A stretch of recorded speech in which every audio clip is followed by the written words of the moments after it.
Assalamualaikum warahmatullahi wabarakatuh. Selamat pagi anak-anak kelas 1.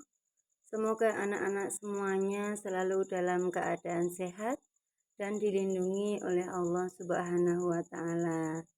Anak-anak, hari ini kita akan belajar dari buku tema 7, benda, hewan, dan tanaman di sekitarku. Subtema 1, pembelajaran 1, dengan muatan pelajaran PPKN, Bahasa Indonesia, dan SPDP.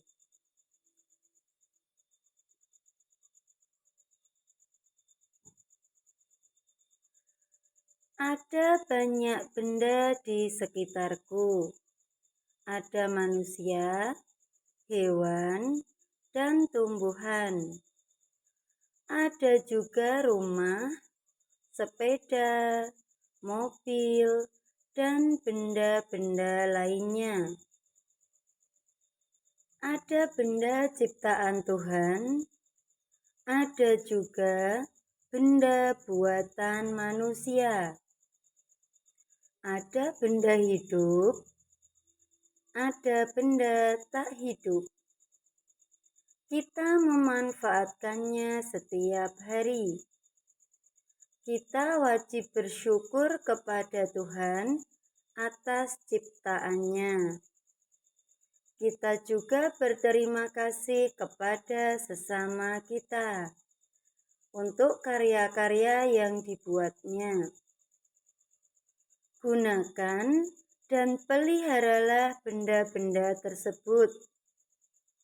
Dengan benda-benda tersebut, hidup kita lebih mudah. Nah, anak-anak, di sini ada banyak benda ya di sekitar kita ya. Ada manusia, ada hewan, dan juga ada tumbuhan.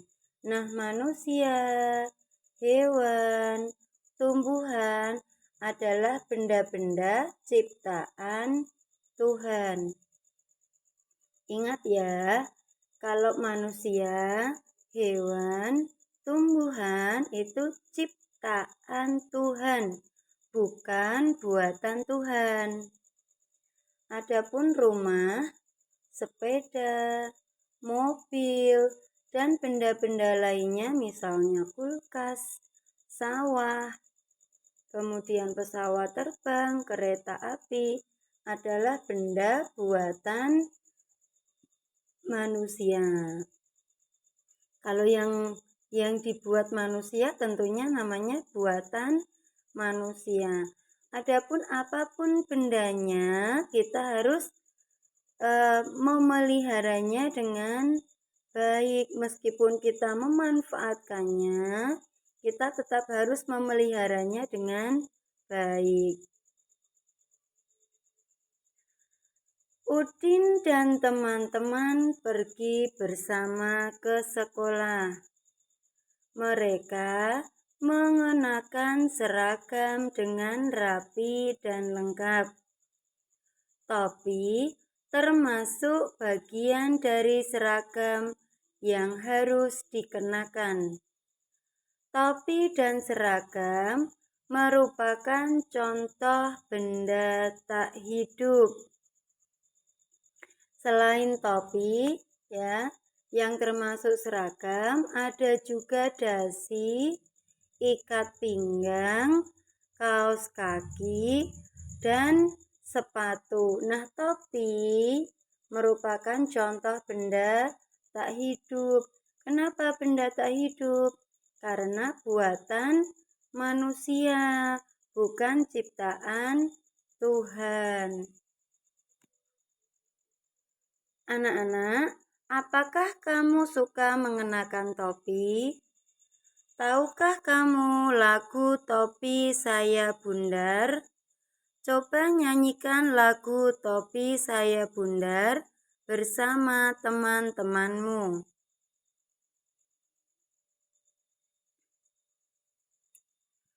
Disimak ya. topi saya bundar, bundar topi saya. Kalau tidak bundar, bukan topi saya. Maaf ya anak-anak, suaranya Bu Guru agak serak di sini.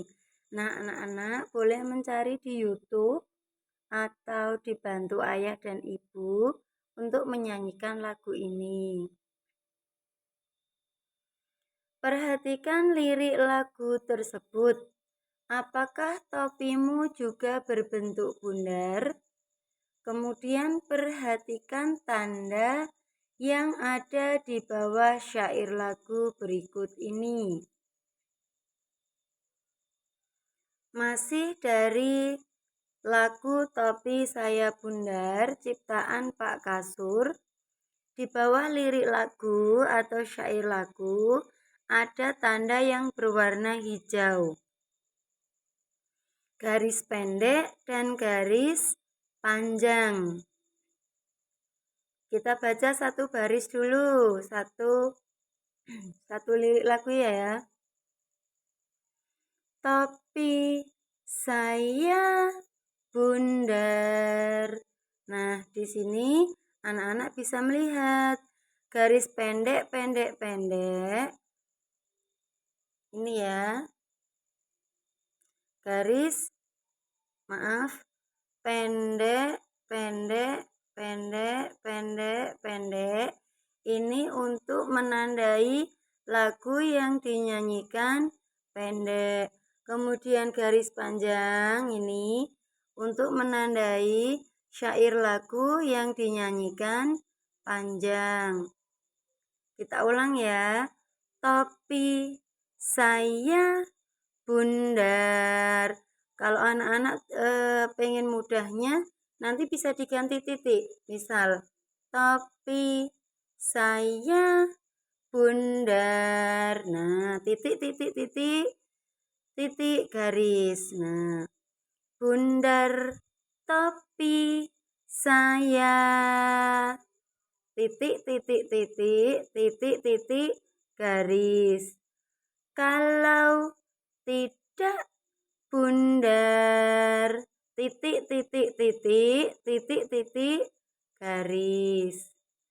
Bukan topi saya. Titik garis. Jadi di sini anak-anak bedanya hanya yang dinyanyikan pendek diberi tanda titik, yang dinyanyikan panjang diberi tanda garis, atau yang dinyanyikan pendek disebut bunyi pendek ya.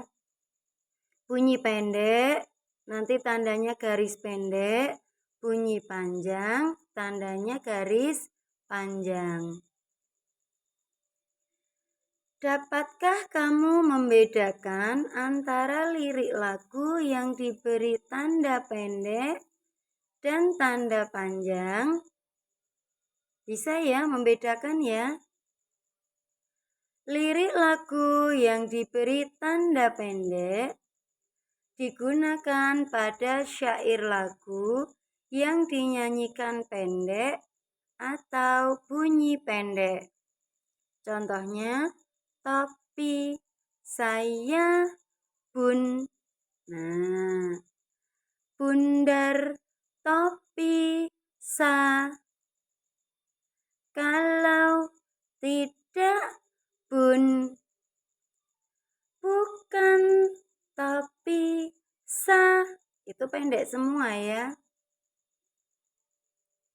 Kemudian lirik lagu yang diberi tanda panjang digunakan pada syair lagu yang dinyanyikan panjang atau bunyi panjang. Contohnya, ya, dar. Nah itu. Kemudian ada dar. Itu pokoknya yang paling ujung-ujung ya. Apa saja benda yang memiliki kesamaan dengan topi?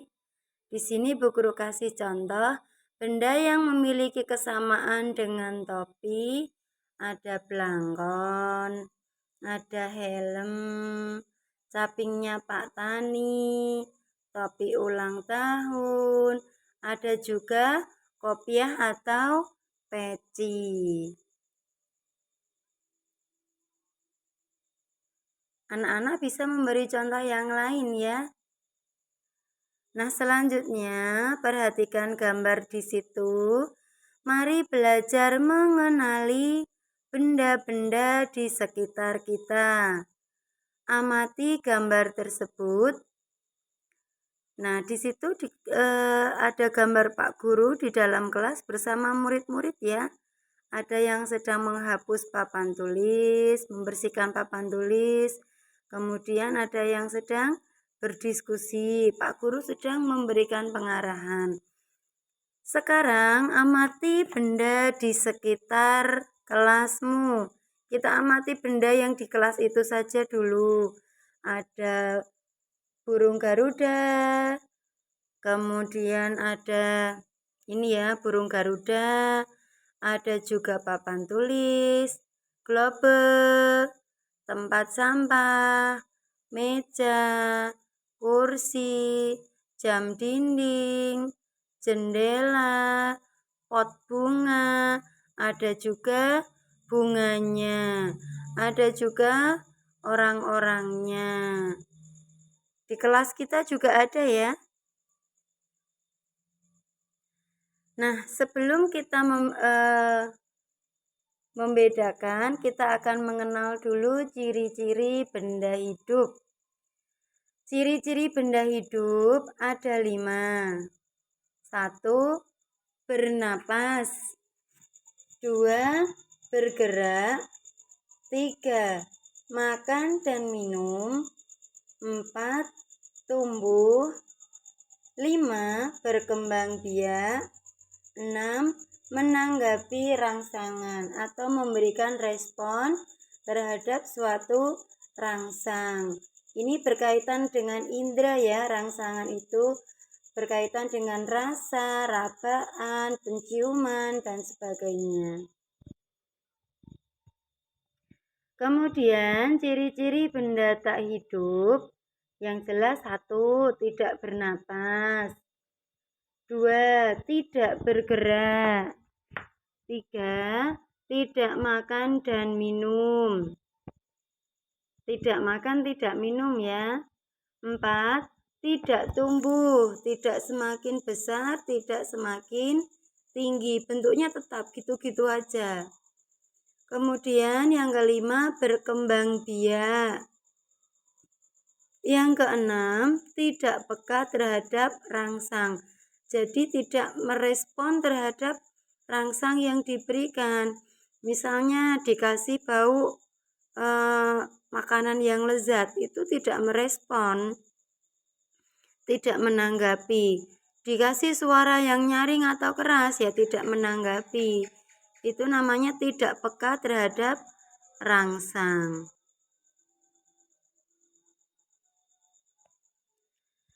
Setelah mengamati benda di kelasmu, nah selanjutnya, apa saja benda hidup yang ada di kelasmu? Nanti dicari ya, benda hidupnya ada apa saja. Apa saja benda tak hidup yang ada di kelasmu? Coba kelompokkan benda-benda tersebut berdasarkan cirinya. Tadi anak sudah menyimak ciri-ciri benda hidup dan benda tak hidup. Untuk yang belum jelas, boleh diulangi lagi membaca ciri-ciri benda hidup dan benda tak hidup. Setelah mengamati benda di kelasmu, ini ya, untuk pertanyaan pertama, apa saja benda hidup yang ada di kelasmu? Kita lihat, biasanya di dalam kelas ada semut, kemudian ada tawon. Ini ya, ada semut, ada tawon, ada cicak, ada tanaman bunga, dan ada laba-laba. Ini benda-benda yang ada di kelas kita. Ini benda hidup.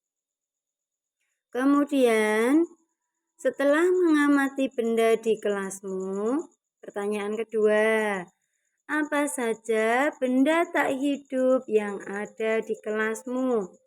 Setelah mengamati, anak-anak bisa melihat di kelas kita ada meja, ada kursi, ada lemari, ada papan tulis, ada jam dinding, kemudian ada juga jendela, taplak meja, dan benda-benda lainnya yang bisa disebutkan anak-anak. Perhatikan gambar benda-benda berikut. Nah, ada banyak benda yang diperlihatkan di situ. Ada tiang bendera, gedung sekolah, Edo, Lani, Udin, anak bebek, ikan, sepeda, boneka, mobil-mobilan, dan Garuda Pancasila.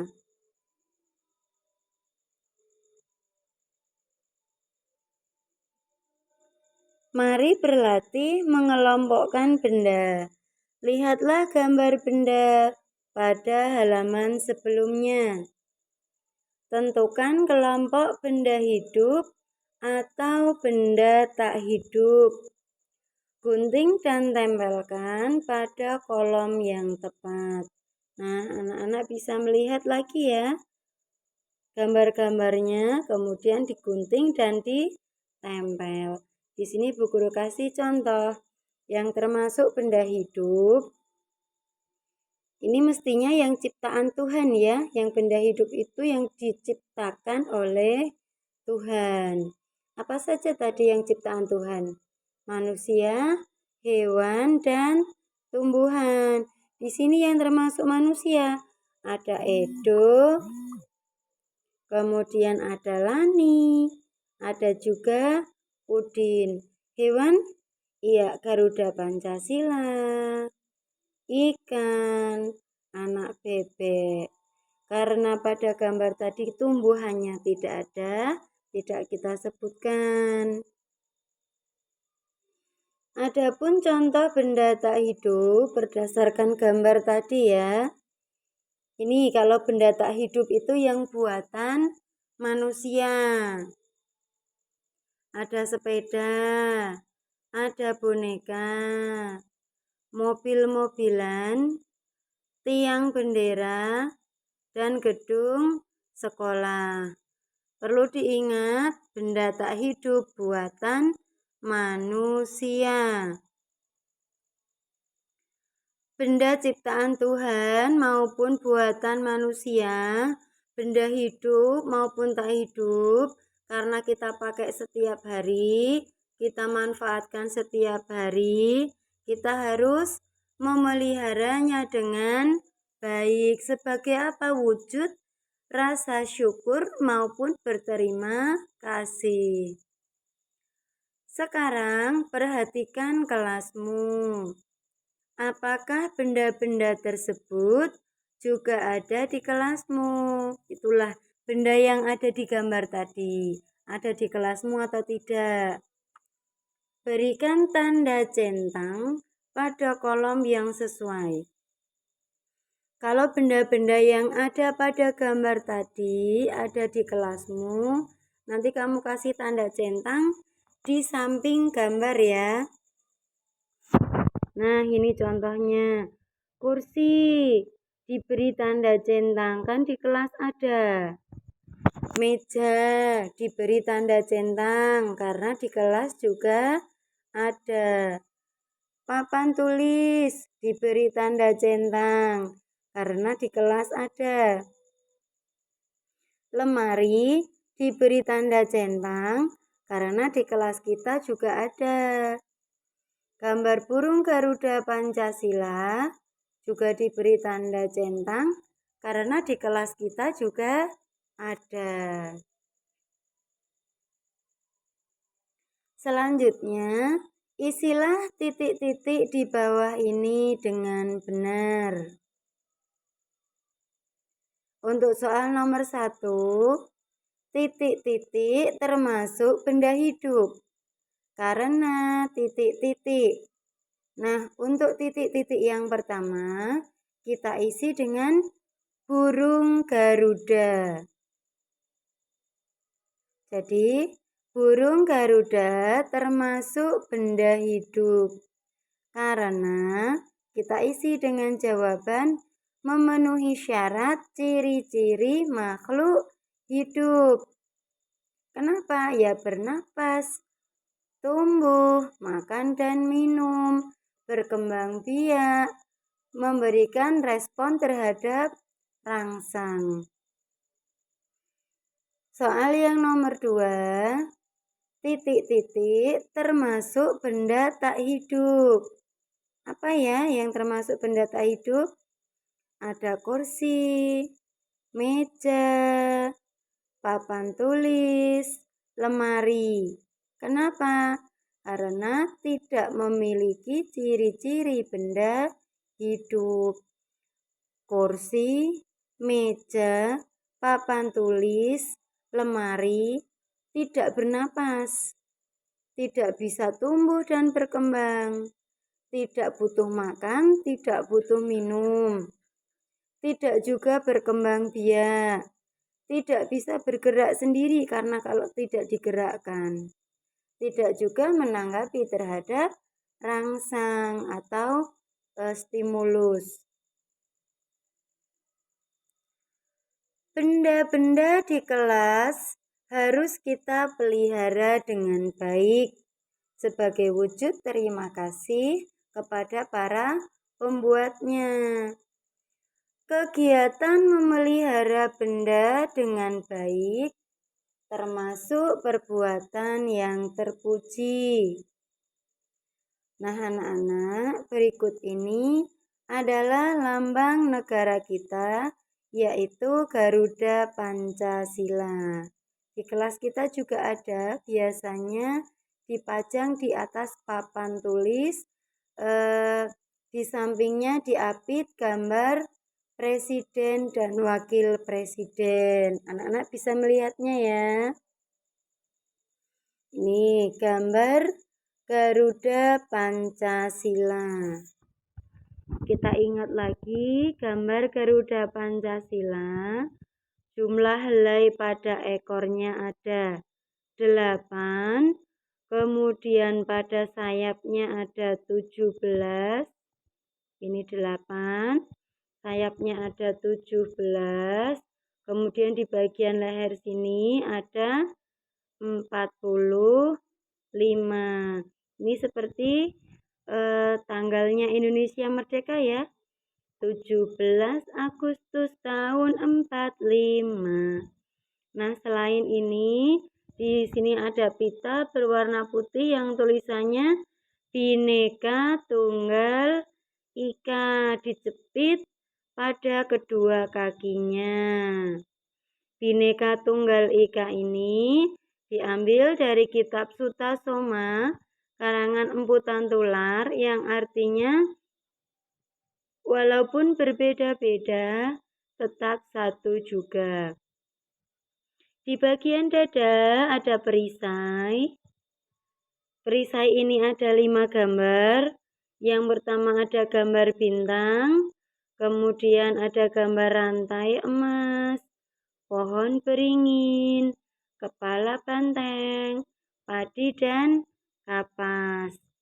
Nah, anak-anak bisa tahu kelima gambar ini tadi, di perisai ini tadi adalah lambang atau simbol dari sila-sila Pancasila.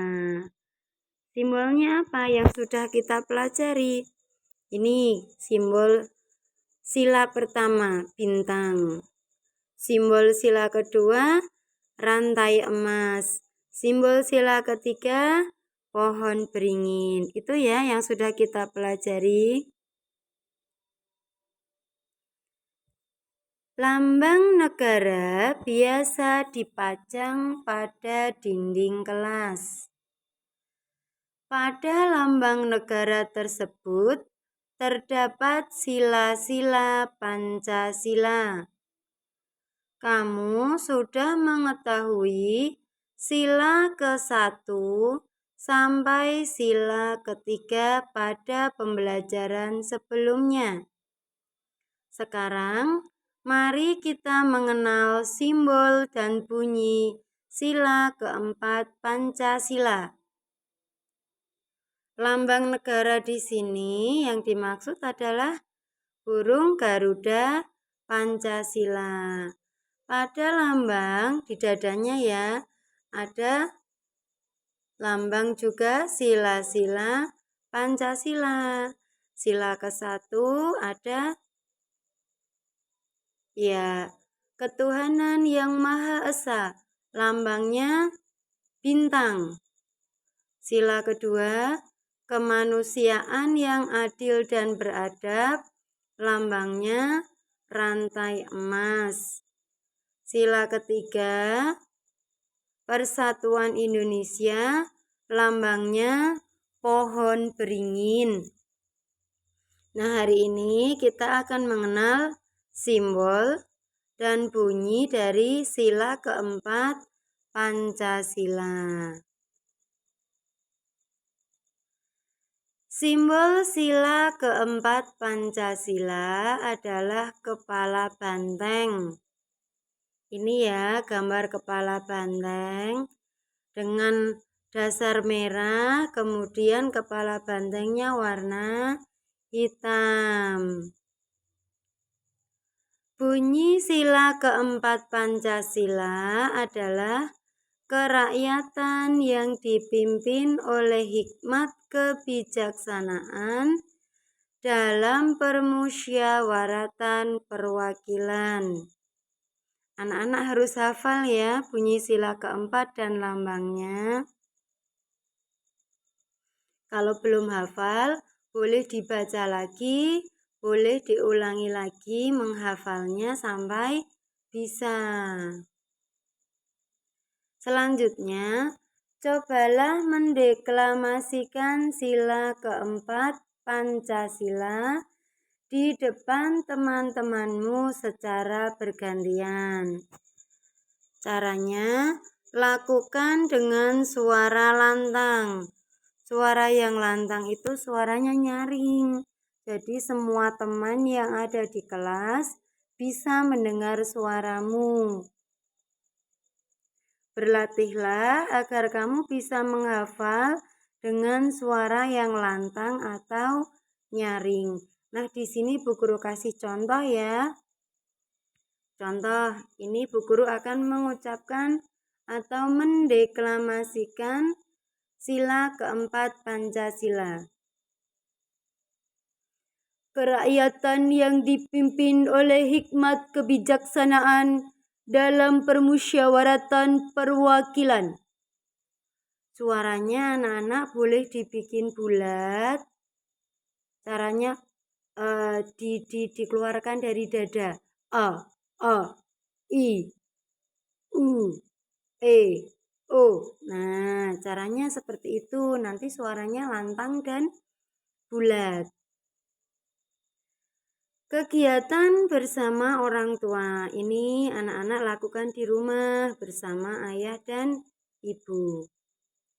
Orang tua membantu siswa mengenalkan contoh benda hidup dan benda tak hidup yang ada di sekitar rumah. Nanti ayah dan ibu bisa memberi contoh benda hidup, kan ada manusia, ada hewan, ada tumbuhan yang merupakan ciptaan Tuhan. Bisa dikasih contoh mungkin sapi, kakek, nenek, kerbau, kambing, kucing. Nah, ada juga benda tak hidup yang ada di sekitar rumah ya. Barangkali ada tempat tidur, gayung, kompor, kulkas, sandal, dan sebagainya.